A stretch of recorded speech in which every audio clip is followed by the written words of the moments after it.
Hey, the Smoke Meat Podcast is brought to you today by Joe's Underground in Augusta, Georgia. Joe's is located at the corner of 8th and Broad in the bottom of the Lamar building. Great little place. Jeremy and the gang make sure everybody feels at home there. Everybody always has a good time. They got great food, great drink, great people, great atmosphere. Right now they're closed because of the pandemic, but as soon as they open, we're all going to have a huge party there. Going to have a great time. Remember, I goes to Joe's, so should you. Hey everybody, you're listening to the Smoke Meat Podcast. I'm your host, Brad Pittman. Today we've got a great treat. We've got author Neil Perry Gordon. This young man does a lot of historical fiction, has some really great work. So we're going to get this thing kicked off. How are you doing, Neil? I'm well. Thank you. Thank you, Brad. How are you? I'm doing great. So I understand you've got a new book coming out that's making quite a stir. It has a pretty good buzz going on. Yeah. Actually, it was released about a week and a half ago. Mm-hmm. The book is called The Bomb Squad. It's Clash of the Patriots, Book 1. There will be a Book 2 at some point. I still got to get myself wrapped around the idea of writing another book about this topic, but it's a story that needs to be told again. This is my fourth book. I have three others that I published as well that are all available on Amazon. And The Bomb Squad is my newest. And yeah, I am getting some good buzz on it. I just got, yesterday, I just found on some mystery website, it's called. They named the top 10 books or 15 books of April 2020. And my book was number one on that list, and it was with some well-known writers as well. I mean, really amazing writers were on that same list with me. So that was really a wonderful opportunity and some recognition. And I also got a couple nice reviews as well, which are on the website. So yeah, it's off to a good start. Outstanding, man. I hope they all do great. I'm looking forward to reading this. We've been so busy with this COVID thing, I haven't had a chance to read, blink, or do anything. Yeah, I know. You must be really working on both ends over there, I'm sure. Yeah, a little bit. What got you into writing? Well, I've always loved the idea of being a storyteller. Mm-hmm. And that was something that was always gnawing at me, the back of my mind, thinking, wow, it would really be fun just to write novels, tell stories. And it was about 3 years ago when I finally took an online writing course.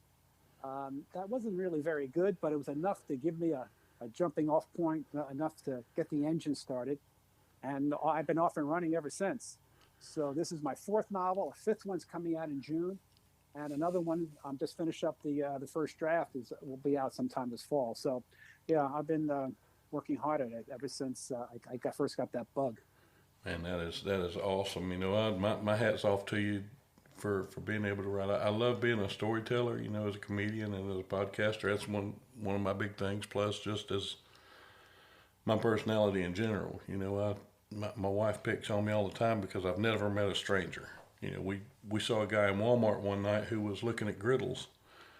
And, you know, the name of the podcast, Smoke Meat, I cook a lot. Right. And I went up to a complete stranger at 9 in the evening and talked to him for 45 minutes, and I'm not sure, but I think I sold him both griddles. So, I mean, I talk, I'm a storyteller, and the bad part for me, and I wish I was so much better at it, but I'm horrible at it, is the mechanics of the writing. You know, sitting down and doing the process. You know, my hat is off to you for being able to do that. Yeah. I just can't. Yeah, well, the process is important. The process, how you actually get the words on the paper, and then the structure and developing the characters and the plot and making sure that people stay interested and making sure you add enough twists and turns and conflicts so people don't get bored.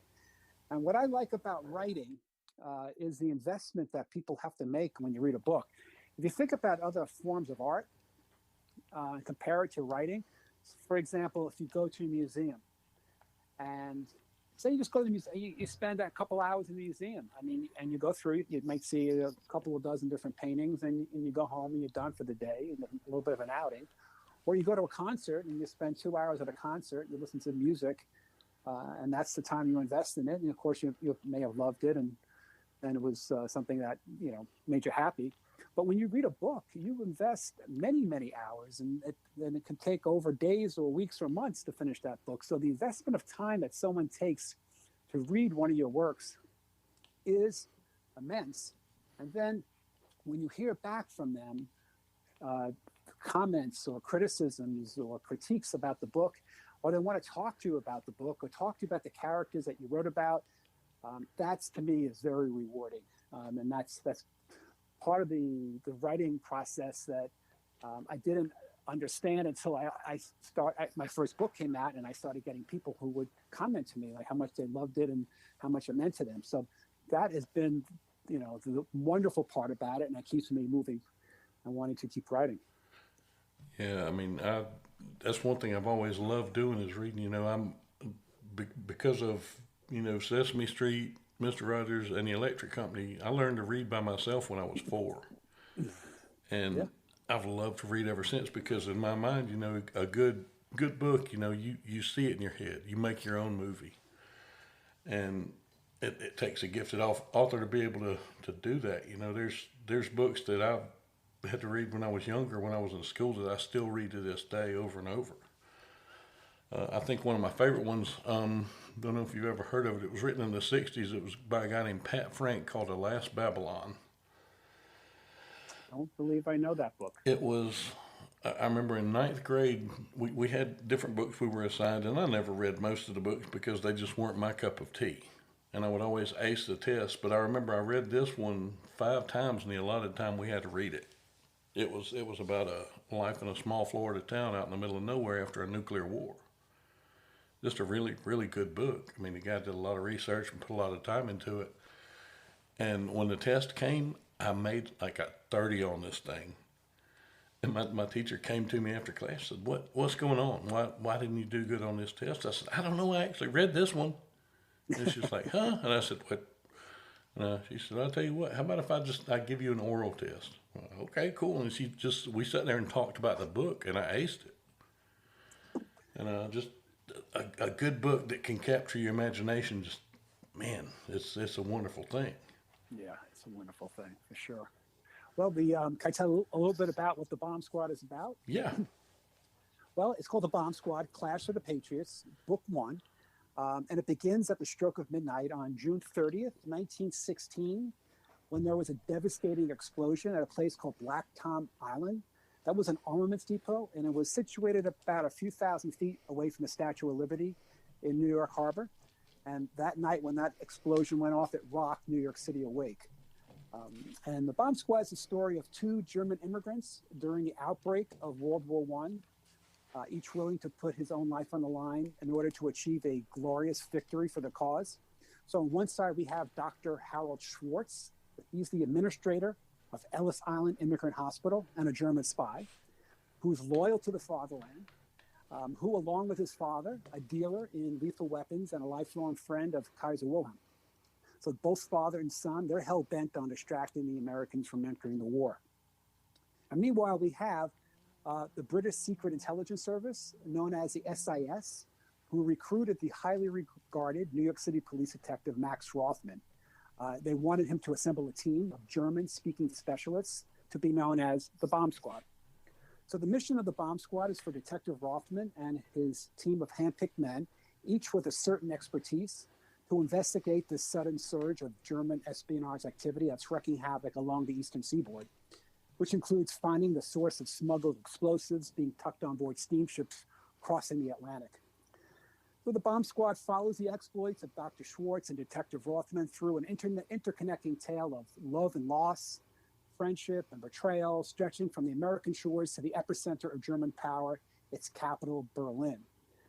I think the Bomb Squad is a riveting, page-turning tale of the clash of patriots, each believing in their own cause during a time when the world is at war. That's a little synopsis about what the book is about. And what I'd like to do for your listeners, I need reviews. Reviews help me a great deal. They help sell books. So the more reviews I have, the better. So I'm willing to offer a free download of my book, a free PDF, to any of your listeners who send me an email. and I'll send back a free PDF copy of my book. And all I ask is that they read it and write a review on Amazon. That's it. And I could give you my email address if that's okay. Definitely. You go right ahead. I'm actually going to do this after we get off here this evening. All right. So it's neilperrygordon@gmail.com. And I'll spell it. It's Neil, Neil, Perry, Perry, Gordon, Gordon, neilperrygordon@gmail.com. So send me an email. I'll reply with a PDF, and you could then download it and just go to my website on Amazon to the book page for The Bomb Squad by Neil Perry Gordon. You'll see, write a review, just click on it, and don't be stingy with the stars. 5 stars are always the best, and definitely will help promote the book. And of course, the most important thing is that you like it, and I think that you would. Yeah, it sounds like something I'm going to enjoy. You probably just took up my entire evening. Okay, you got it. Which is great because, I mean, that's kind of what we're doing right now. Absolutely.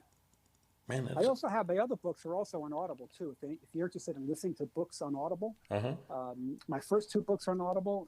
This book is going to be recorded and will be available a couple of weeks on Audible.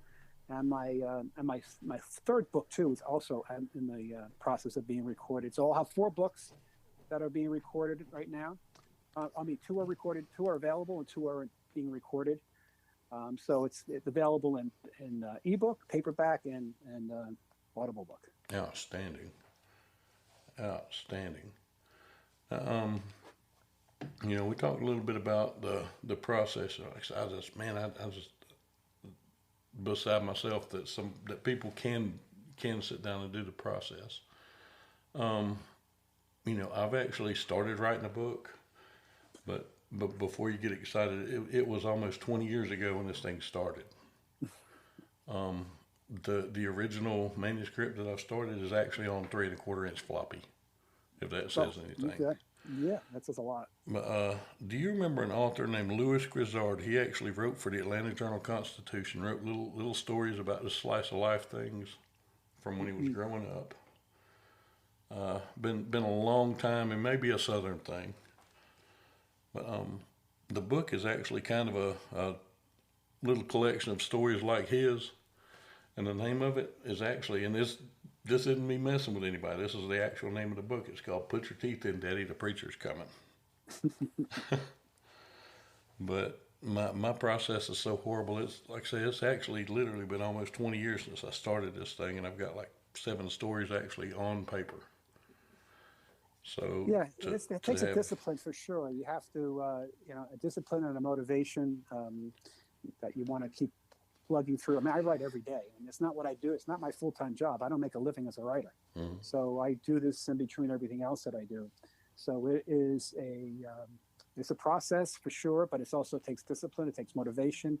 You got to get up early in the morning. I know what you do for a living is challenging with your time. But I wake up at 4 a.m. every day to write. So I try to make it happen that way.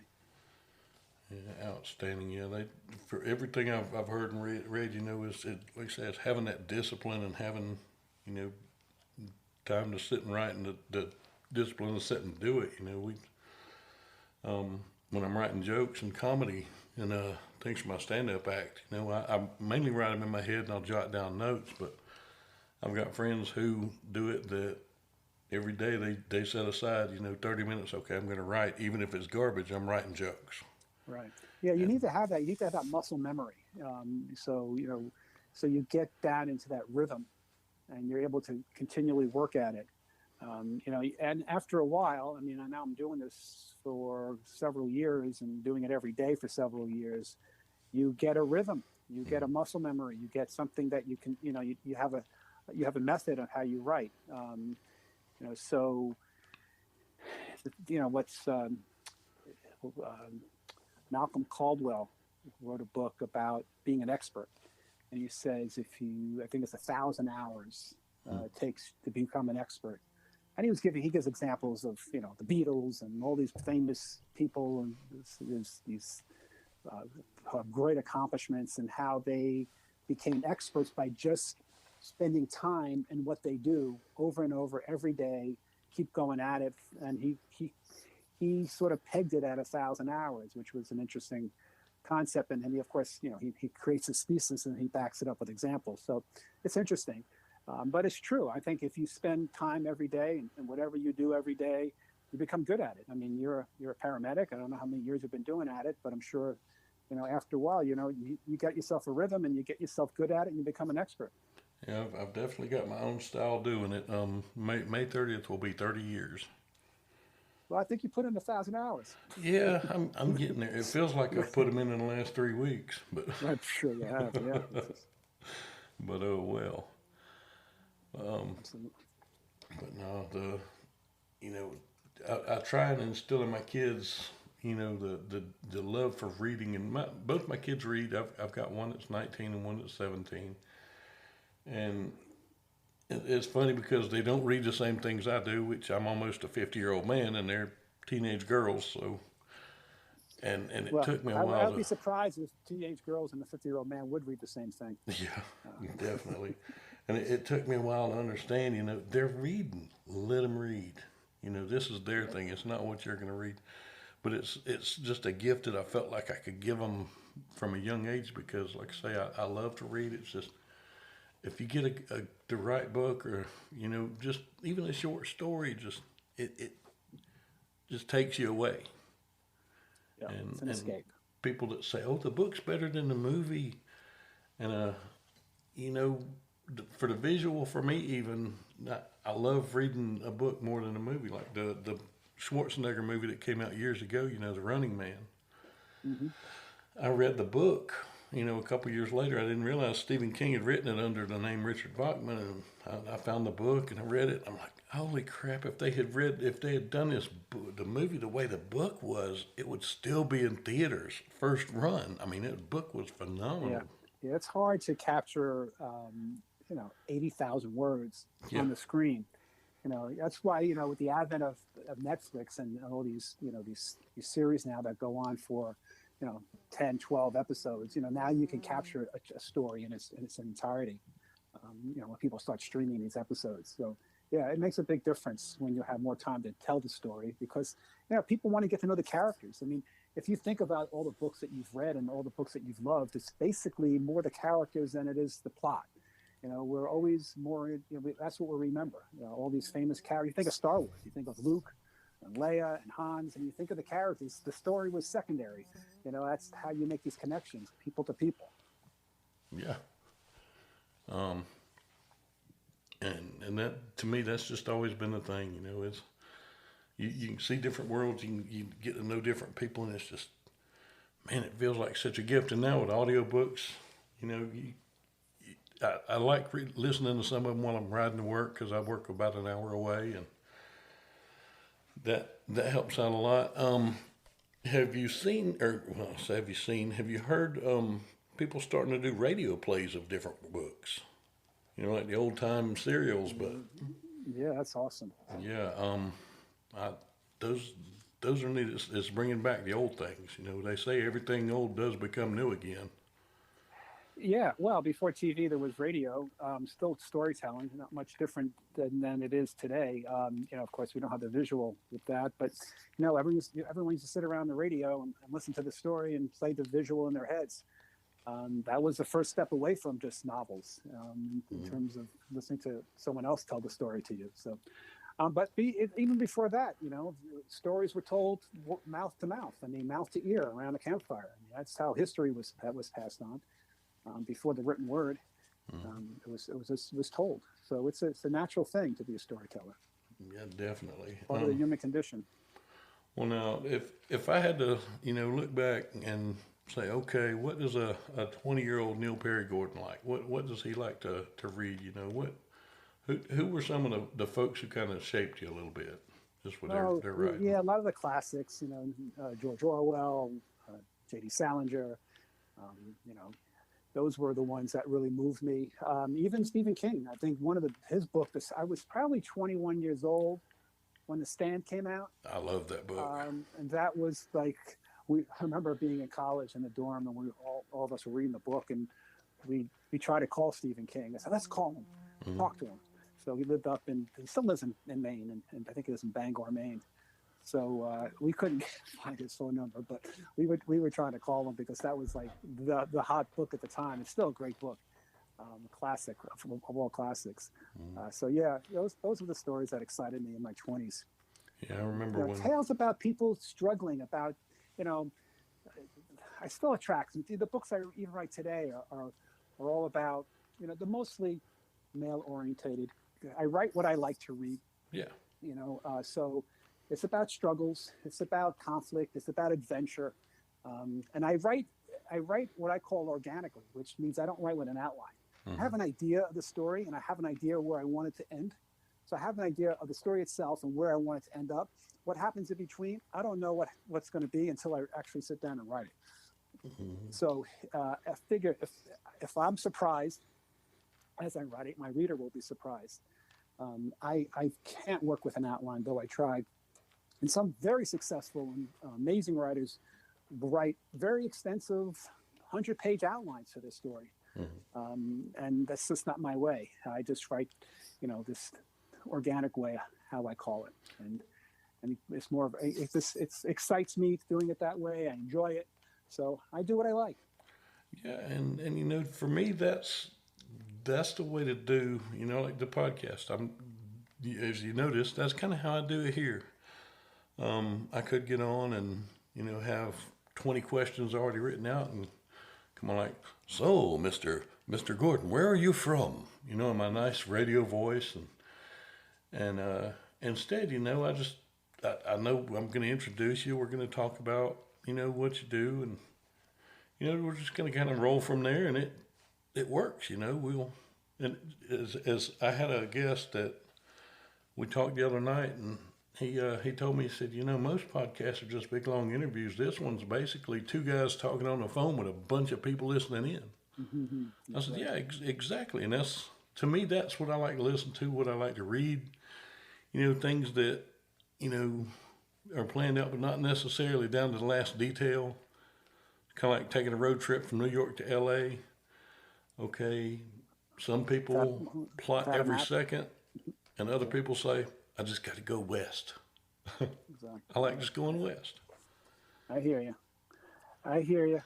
You know, that's how I like to do it. Yeah, because if I try and, you know, I've tried to, you know, write some of my stories and some of my comedy things with an outline, and the one part of my brain says, I need this outline. I need to do it like this, because this is what I was taught in 7th grade English. Do an outline, then do your rough draft, and then do this. And for me, when I try and follow that, I get so stuck in the outline that, like I say, that the stuff that just comes naturally just kind of gets pushed off to the side because it doesn't fit that perfect little outline. I hear you. Absolutely. Yep.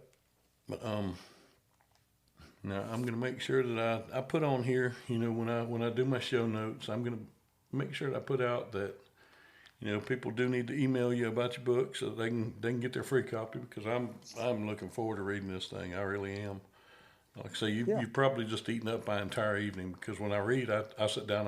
I'm kind of a one session reader. I'll read until it's done, unless it's like something like The Stand, which if you can read The Stand in one sitting, you have done something amazing. Well, my book is only 320 pages. The Stand is 800 pages. So, yeah. It's not quite the same dose as The Stand. Yeah. So it's not as voluminous as The Stand is. But yeah, I'll be happy to hear your comments, and let me know what you think. Hopefully you'll speak right through it. Yeah, and I want everybody listening, please download this thing and please review it, because like I say, it's going to do nothing but help everybody. Good reviews, and it's always it's just a wonderful giving. thing. It's not like when you sell a book today, like if you're not a Stephen King or a big time author, you're selling a book on an ebook, for example, for $3.99 or $2.99. Yeah. So it's not something you're going to become rich from, but it's something that I'm rich from the experience of people getting back to me. That to me is just so enjoyable. So that's why I do it. I like hearing people's comments. I like hearing what they thought of the book. So that's the reward for me. Yeah, and it's funny, when I got into stand up, almost 30 years ago, I've had one paying gig my entire time, and I made $50 on it. Mm-hmm. And I do little videos on YouTube, little character videos that I'm actually filmed down here in my studio, just me and my camera. And like I say, you read about people that, my daughter's watched this guy that puts on makeup. That's what he does. All he does, puts on makeup, and he'll do things just sitting at his desk. He made a gummy bear out of Fireball whiskey one time, a great big one, and stuff like that. And this guy has millions of hits, just boom, boom, boom. My videos, they're a piece of me, which his are a piece of him. Ain't my thing, but whatever. That's his thing. Right. And he's getting paid for this stuff. He's making money. He is what the YouTube millionaire. Yeah. People who get followers, they can make money from it. And I know I will probably never be that, but I do it because if I can make one person laugh or one person feel good or help them escape for just a minute, it's a great thing. It ain't always about the money. Right, and you're a giver in what you do for a living. Getting out there and what you're especially doing now, you're on the front line, so you're one of the heroes. So hats off to you. Your books are the same thing, like I say, you may never get rich from them, but you're putting out what makes you feel good and what you think is going to make other people feel good too. And that's a gift to the world. That's just, everybody can't do it. It's hard to be a good storyteller to begin with, and then to have that discipline to sit and do it.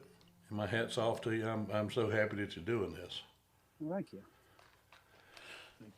But we're going to wrap this thing up. Neil Perry Gordon, I've had a ball talking to you. I'm so looking forward to reading this book. Thank you, sir. And you're welcome back on the podcast anytime. Whatever. It be 5 minutes, be 5 hours. I don't care. I'm easy, man. Well, I'll reach out to you for the next book. I got my next book coming out in June. It's called Hope City, which is about a small Alaskan town up in Alaska during the summer of 1898, during the gold rush. Nice. And so that'll be out sometime in June, and I'll be up in Hope, Alaska in July. Hopefully, God willing, I can get there. I can get out of the New York metropolitan area and get to Alaska. The whole state of Alaska has about 330 cases of COVID-19.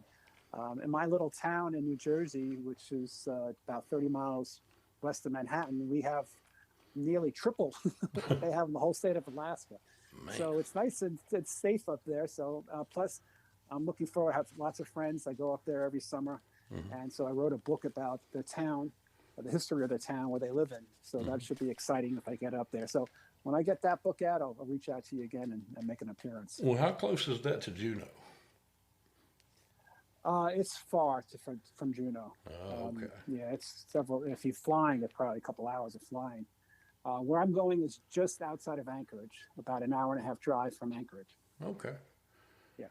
Okay. Well, enjoy while you're up there. Thank you. I've always wanted to go, would love to go. May actually get to do it one day. You should go. Definitely. You definitely should go. Well, all right, everybody. That wraps up this episode of the Smoke Meat Podcast. I'm going to definitely thank Neil Perry Gordon for being in here today. Thank y'all for listening. Make sure you subscribe and share. This is Brad Pittman. We're out.